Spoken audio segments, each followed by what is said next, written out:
If you've ever started your day already feeling exhausted and wondering, how's this even possible? This is the episode for you. Especially if you've ever thought, I just need to get better at managing my time, or I should start going to bed earlier. I want us to unpack what's really behind your sense of exhaustion. Chances are, we could all benefit from better sleep hygiene. We could all benefit from managing our time better. But all those solutions are manipulating the conditions. And yes, it can make a positive impact, especially in the short term. But if we can peel back the layers and take a look at what's really going on and at the root cause of your exhaustion, you're going to find that it's so much easier to make these small adjustments in the way that you're approaching everyday life. And the outcome is going to be so much more sustainable. Things are just going to start naturally flowing a little bit better because you'll have really addressed the root cause instead of just applying all of these techniques designed to control the outcome without really getting at the crux of the problem to begin with. And I think that is what is so key here. And I want you to remember that if you feel so exhausted, it doesn't mean that you're failing. It's letting you know that the system that you're told to use isn't made for you, isn't made for busy mom life. The way modern mom life is set up is inherently exhausting. So no amount of trying harder is actually going to fix the system that wasn't made for you in the first place. You are running on fumes because you are constantly in response mode to your kids, your partner, your household, your work, your calendar. And your exhaustion isn't just physical. It's sensory, mental, and emotional. And then you throw in this cycle that you've been trapped in of overcompensating, where you keep telling yourself, if you had just planned better or tried harder, you wouldn't have ended up in this exhausted state. But I want you to consider this. What if feeling better isn't about doing more, but instead removing what's quietly draining you? And what if the exhaustion isn't just because you have a lot to do, but because of where your energy is leaking in ways that you probably don't even realize?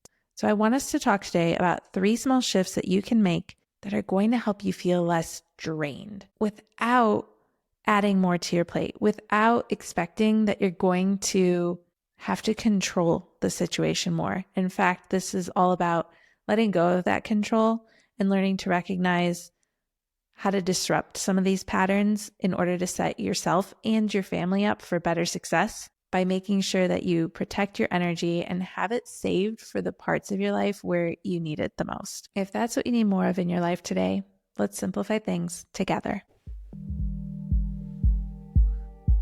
Your day starts before you're ready. And from the moment you open your eyes, you're managing everything. Schedules, logistics, the million little things no one else even notices. By the time you get a second to breathe, the day is already gone.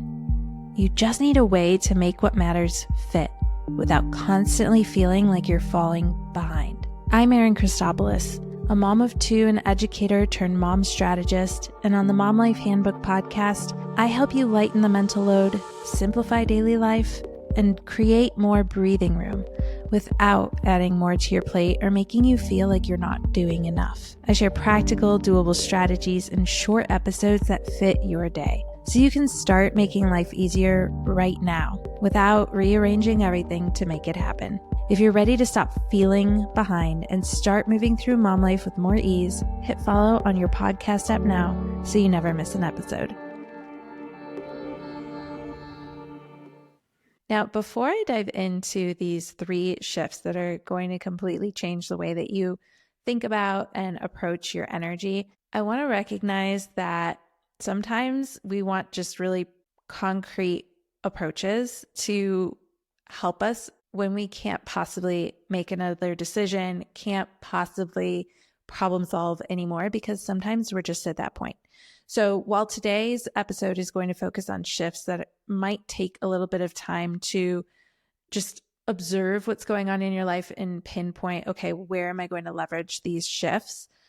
I also want to make sure that you have something in your hands that's really practical and that you can implement right away.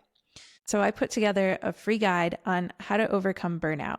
If you are consistently feeling exhausted and you want practical ways to start overcoming it today, I want you to grab this guide. Go to momlifehandbook.com/momburnout, all one word. I'll link it in the episode details as well. But this is a straightforward printable checklist for you. I've also got an add-on mini training where I walk you through these ideas. If you prefer more of an interactive approach where you feel supported in choosing which of these ideas work best for you, please go grab that guide, because that might be exactly what you need today. And maybe the shifts that we're going to talk about are things that you explore in your life over the next week. So it's nice to be able to have both. So the first thing I want us to focus on today is effectively identifying where you're experiencing some unconscious energy leaks and how to put a stop to them. You might think you know where all of your energy is going in any given day, but I guarantee you there are leaks that you don't even realize are happening, and I'm going to help you put a stop to them so that you can reclaim that lost energy. So here are the 3 most common energy leaks that I see happening for moms. The first, decision fatigue. You are constantly making choices. You're probably so accustomed to it, you're not even realizing it. What am I going to make for dinner? When am I going to fit in time to do the laundry? Did my kid remember to grab a coat on their way out the door for school today? I need to remember to respond to that email. This is a constant energy drain. It's almost like this white noise level of constant sound in the back of your mind of all the decisions that you're having to make. And that can be so exhausting. I promise we're going to talk about how to overcome these leaks and drains in just a minute, so bear with me, but I wanted to go over 2 other ones. The second are any unfinished loops. This is when you're leaving things half done, which I know happens all the time because we're expected to constantly be multitasking, so it's hard to finish tasks before moving on to another. But that constantly is leaving you in a place of task switching, which not only makes everything feel harder, but then also layers in this feeling of I can never get anything done, which then creates this negative feedback loop that leads to so much mom guilt and an incredible amount of frustration. And then on top of that, you add in the fact that there is so much overstimulation going on in your life. You probably have clutter in your home.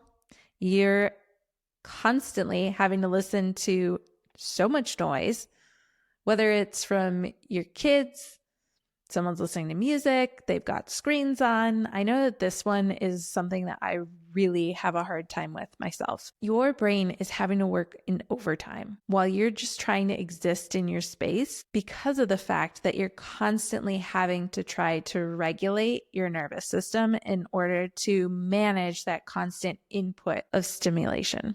So if any of those energy leaks feel really familiar, let's look at some simple ways you can start stopping those leaks. If you're feeling like you are constantly having to make decisions and you're at a point where you're like, I can't possibly make another decision, I am so over this, we need to set up some defaults because you have to start cutting down on decision making. You inherently are still going to have to make decisions constantly throughout the day. But if there are recurring decisions that you're having to make, let's find defaults for those so that it's not about making decisions about how you're going to tackle that thing. It's more about initiating the default and just putting it into motion. It's just removing that extra step or that extra layer. So if you're constantly having to decide, what am I going to make for dinner? Maybe you're someone who would love to have weekly meal themes or a rotating meal calendar where you're repeatedly circling back to the same familiar recipes and only planning, 1 or 2 new recipes to throw into the mix if you like to keep things fresh. If you would like, I have a free system set up for this that you can grab. I'll link it right here in the episode details, but you can also go to momlifehandbook.com/menu guide. I walk you through how you can set a system up like this, and I even include seasonal menus to help you get a jump start on that. I talk about especially how I prefer to still meal plan dinners because I really do like variety in what I eat, but I have a rotation set up for things like breakfasts and lunches for the kids so that I'm just not having to decide, all right, what are they having for those meals every day? Those are the ones that are a little bit more on autopilot. So if you want to grab that, it is a totally free resource. I walk you through my system. There are printables. even sample menu ideas based on the season. So go ahead and grab that. It is such a helpful resource in cutting back on the decision fatigue with meals, particularly. If you get frustrated with having to decide, what am I going to wear today? Go ahead and just have some go-to outfits that you love. That can be a great default. I know I like to just take a picture and have an album of the outfits I like, so I can just swipe through and say like, oh, I loved when I wore that outfit. That'd be perfect for today. If that still feels like too much of a decision, I loved this tip from Allison Bornstein. She suggests change one thing about your outfit from the day before, whether it's a different accessory like a belt or a different necklace, or just changing the top or the shoes.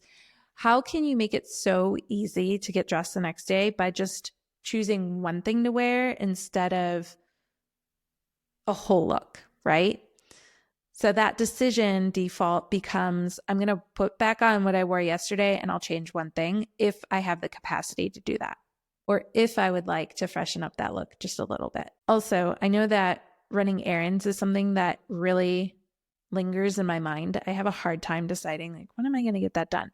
So I have started to default to certain days of the week where I'm running errands. So I tend to make Wednesdays my day for appointments and Fridays my days for errands. You could choose to have them all be in one day. You could have a different focus for each day of the week, whatever works for you, but come up with a default where it just helps you create a little bit more of a predictable rhythm. So you know, like, I'm taking all the returns back to the shipping store on Fridays. You don't have to think about it. It doesn't get lost in the back of your car because it's just already been decided. And then if you are someone who really identifies with the unfinished loops, I want you to commit to closing loops. Finish one small thing before the next. There's that acronym OHIO, only handle it once. There are so many times where I pick something up and I go to set it down where it doesn't belong just because I'm getting sidetracked. And I remind myself, I've already picked it up. I'm going to handle this once. I'm going to go put it back where it belongs. So if it's something that you can do in a minute, 2 minutes or less, just handle it then and there. Close that loop.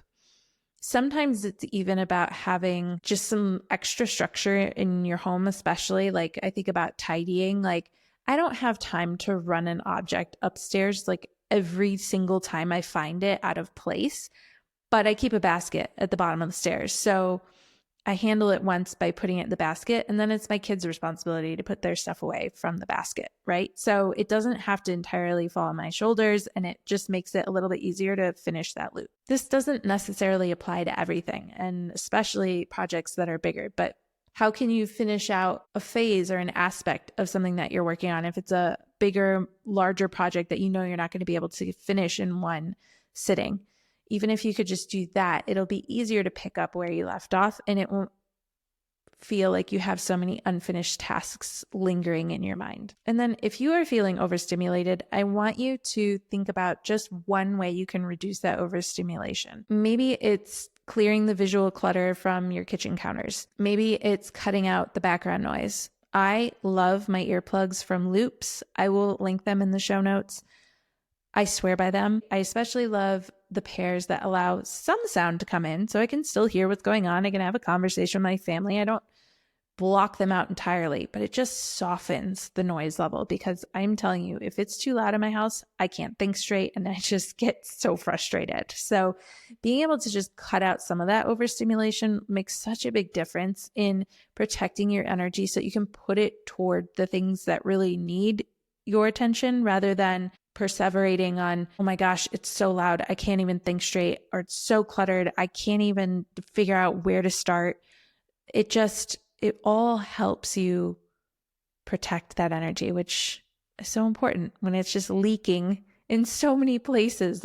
Like, it just feels like whack-a-mole sometimes, right? Like an energy leak springs up in one place, you put that one out and another one starts. So just having some of these strategies to identify them, name them, and have a strategy to help support them when they crop up is going to be such a game changer. Now, shift number 2 is really focused on over giving. You have to stop overextending yourself. You are constantly inundated with asks for your energy, and we are so conditioned to say yes to those asks.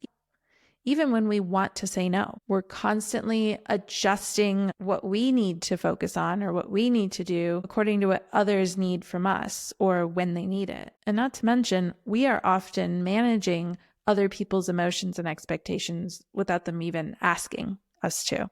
We are constantly anticipating, and that alone is an energy drain. So I just want you to remember that just because you can do these things doesn't mean that you should or that you have to. So if you don't want to say yes, it's okay to say no, or it's okay to say, I'm sorry, I can't do that right now. I can help you with it later at a time that works for me.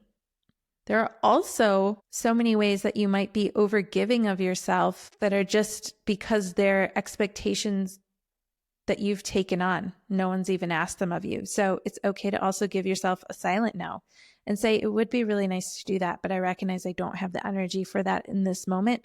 I hope I can do it next time, right? Also, when you are in a cycle of overextending yourself, it is so important to build in a pattern disruptor. What can you do to disconnect that continuous trail of giving, and build in a little bit of time for yourself? This is really important because it's going to help you replenish your energy stores, and it's also going to help you regulate your nervous system. So even if it's just 5 minutes to yourself, sitting an extra 5 minutes in the car quietly before going into school pickup, or taking 5 minutes to lie down and take some deep breaths before you start cooking dinner. These transitions are going to just help you stop jumping from one thing to the next, and help you recuperate some of the energy that you've been so busy pouring out and giving to other people. And I also want you to think about ways that maybe you're over functioning in certain areas of your life that don't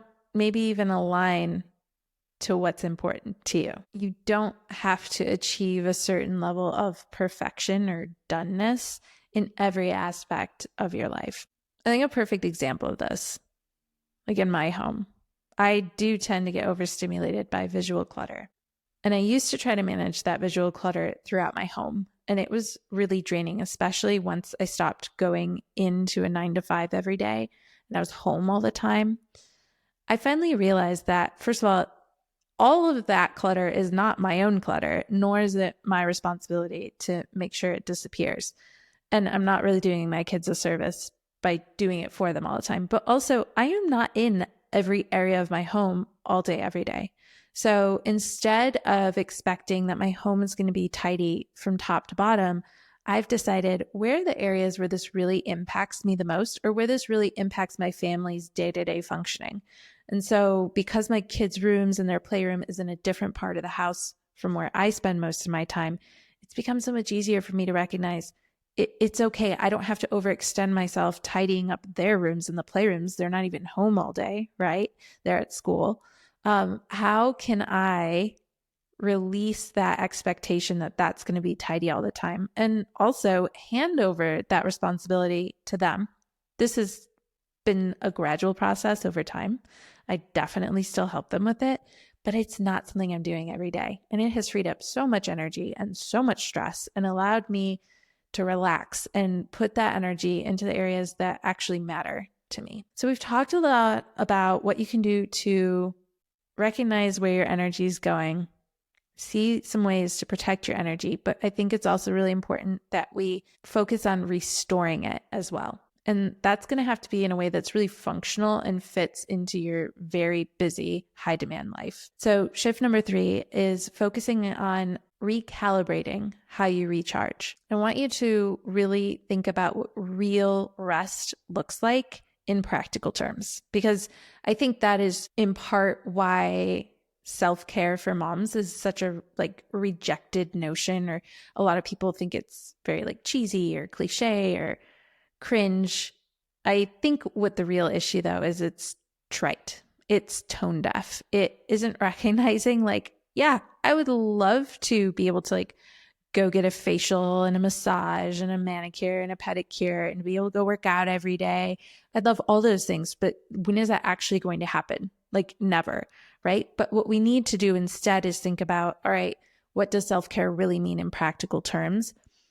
It means being intentional about making some choices that are going to help replenish your energy. And I know that there's this other end of the spectrum that's like, no, resting is when I don't do anything.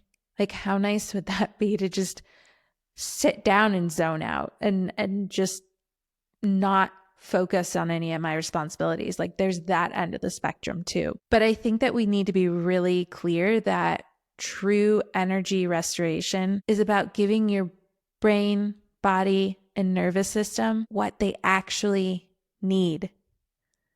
This is a biological process. It is a physical process. It is an energy exchange. So when we talk about energy for your mind, right now, you probably have way too much input and not enough white space. Or for your nervous system, in order to rest, you've got to be able to turn off that mode of being on edge. And when we talk about like your soul and your spirit's ability to rest, that matters so much as well. And chances are there's nothing going on that's just for you.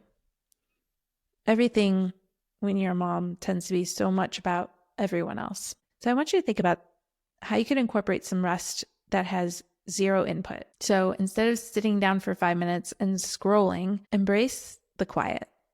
And if you go out for a walk, don't put in a podcast or an audiobook. Just let it be quiet. Carve out 2-minute rests for yourself. Focus on some deep breathing, stretching, stepping outside and getting some sunshine. And I want you to start getting curious about what just one thing could be brought back into your life that's just yours. Tiny little habit that reminds you of how to be yourself again. I hope you see that replenishing your energy doesn't have to be an overhaul of your self-care practices. It's about really small but intentional shifts that are strategic in pinpointing how to help you feel just a little less strained, a little more fulfilled. Because when you can get to that point, you start to feel less overwhelmed and you start to feel the benefits of having more energy and being less tired. And I don't want you to think that you have to start all these shifts today.